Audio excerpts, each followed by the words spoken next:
Dans son numéro de mars 2012, Testachat publie une enquête sur les certificats de performance énergétique. Jean-Philippe Ducard nous résume cette étude.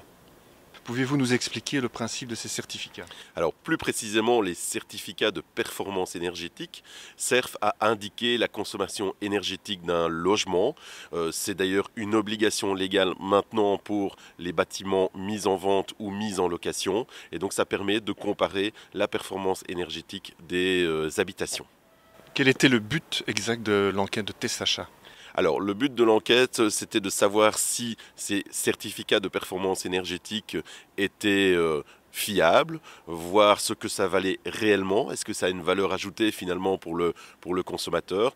Il était aussi important de savoir ce que cela allait coûter aux consommateurs. Et donc, nous avons comparé un certain nombre de certificats, c'est-à-dire que nous avons fait visiter par 5 certificateurs agréés, 5 habitations différentes. Et donc, nous avons évidemment des résultats contrastés. Et quels sont les constats de l'enquête de Testachat? Alors, il y a évidemment des différences d'un certificateur à un autre. Il y a d'abord des différences de durée. Le plus rapide a resté sur place 45 minutes et ça a été jusque 3h30 pour faire l'examen de la maison.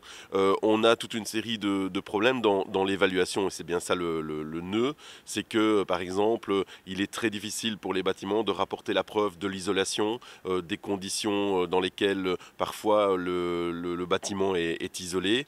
On a finalement aussi des problèmes de transparence parce qu'on n'a pratiquement pas d'informations, on n'a pas de rapport détaillé. On voit aussi qu'il y a des différences dans la façon d'appréhender le problème, c'est-à-dire qu'une fois que le certificat a été établi, on a constaté que 3 experts sur 10 seulement menaient une discussion parfois courte, sur les mesures à prendre pour améliorer la performance énergétique du bâtiment.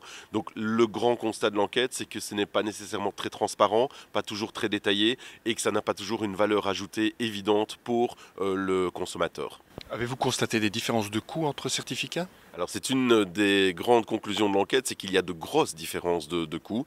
Si on prend les 3 régions, on a une moyenne de 500 € en Wallonie, une moyenne de 450 € à Bruxelles et une moyenne seulement de 250 € en Flandre. Il y a donc là des différences qui ne sont pas toujours justifiées, avec des différences de professionnalisme, de diligence, d'application dans la façon de faire le travail. Donc là aussi, il est intéressant pour le consommateur de connaître au préalable le coût, notamment éventuellement le barème appliqué par le certificateur agréé.